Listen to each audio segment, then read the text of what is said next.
then you become the one. It is a great disaster for us not understanding this thing at all. And many of us, they don't. That's Baha'u'llah another time that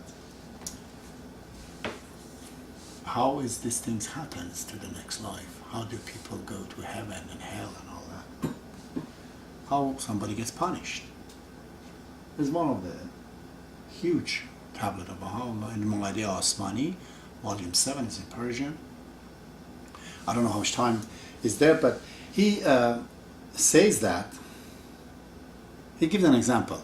He says if somebody steals a seed that was supposed to be planted by somebody to be a tree in his yard, in winter you stole the seed. Now, 6 months passed, the guy couldn't, of course, use the seed to plant the tree, the farmer, whoever. And they found out Joe Blow stole the seed.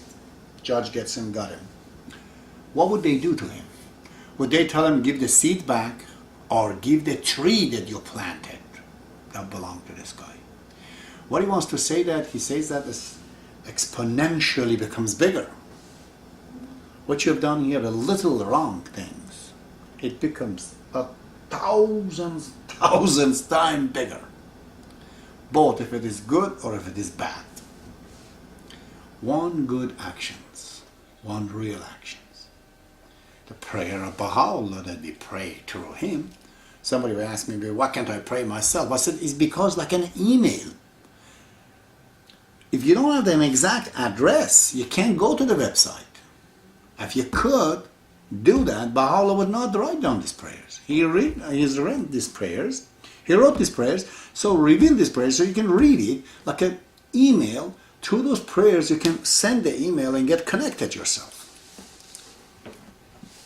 One of the things. All the other things that he says is exactly like a businessman. He talks. These are the things you have to do in order to gain and profit yourself. If not, and how is actually taking place, he says that through two ways. Is the deed and the quality. That is how the things are. So, let's say if you've been kind, the kindness is a quality there. It's like a currency there. How much kind are you? How many kilos, let's say, kind are you? Or generous are you? Or in love are you? Those are the qualities that you have. And by the actions, let's say you've been kind already, you have given all your life, but you're giving more and more and more and more.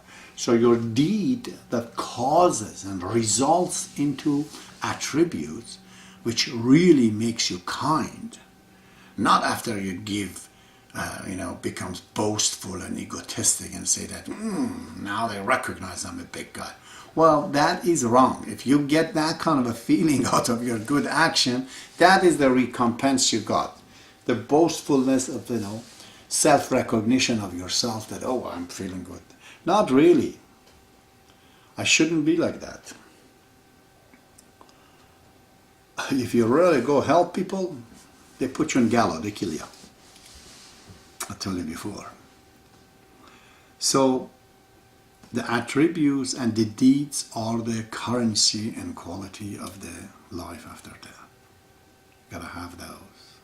That's how how kind are you? How nice. Kindness could be flying power. A lot of souls, they can fly on the next life. I know for a fact. Some they can't. Some they can sometimes. Others, all the time. But it is so huge, the station of a true, I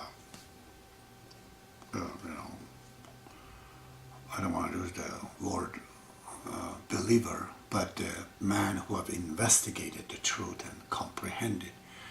The divine comprehension of such people are so great that Baha'u'llah says, I am seeking to find them and to be their company. They're so big. So do not underestimate who we are as far as our station. Also do not overestimate who we are as far as our knowledge concerns. We do not know much, not at all. So I don't know how much have I covered. I wish there was questions, more of this question that somebody could ask me. Do I prepare certain things that in the course of the time dealing with this subject that I've dealt with and brought about to talk about it. Sickness of the soul is the same thing. It is not a sickness like here. It's not a physical sickness. It's not even psychological that, you know, some people you see they are sick because you think they have some kind of a psychiatric problem. That's not that. Sickness of the soul is that he's regretting so immensely because of the things he hasn't done. You know, he's sick of himself. Or he's just simply suffering like a person who doesn't have hand because his willpower was, you know, no good. He used all the thinking power to make money, to cheat people, or even to see what minerals are. Some scientists are like that. He didn't use the thinking power to find out, why am I here? What is this simple transition life of 70 years? How could this be life? But at age 15, it takes you 15 to 20 years to know who you are as a person. Then before you know, you're married or you have kids and this and that. You have to pay your life to these banks, physical life, in order to own something.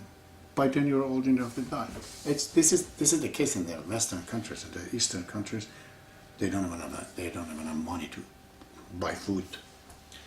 So when God has made it so, we made it, of course, you know, so difficult, these situations, why can't then we think a little bit? We're not living in a time of Adam or Noah. We live today, we have many, many examples of the great people that they sacrificed their life thousands times over for the sake of others. But sacrificing your life that some of these terrorists they do is not going to help. Again, it's a wrong investment. Absolutely. The first thing that happens to them, they die, they charge them with killing themselves.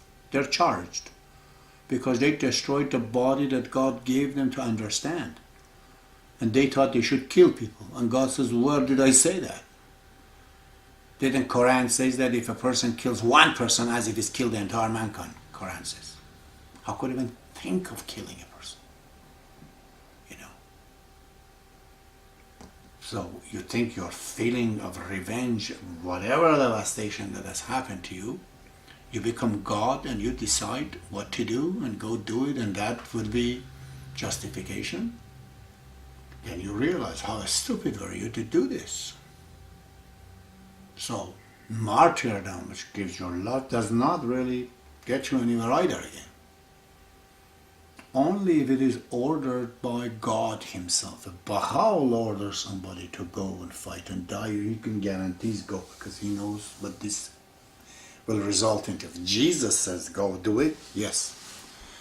But nobody else has the authority to even kill himself, never mind killing others. What do you think? This body is given after 15 billion years it's taken for the matter to revolve and baked and cooked so it becomes you, an embodiment that can receive and communicate, and a soul could use it here to gain attributes and qualities so it can survive on the other side. Now you want to just destroy it? Even your own, I'm talking. Well, think about others if you go and kill others. Or a lot of other things. So all the actions does not bring these things. I will be talking about the subject of man in 7 steps and with himself, in 7 steps in relationship with others.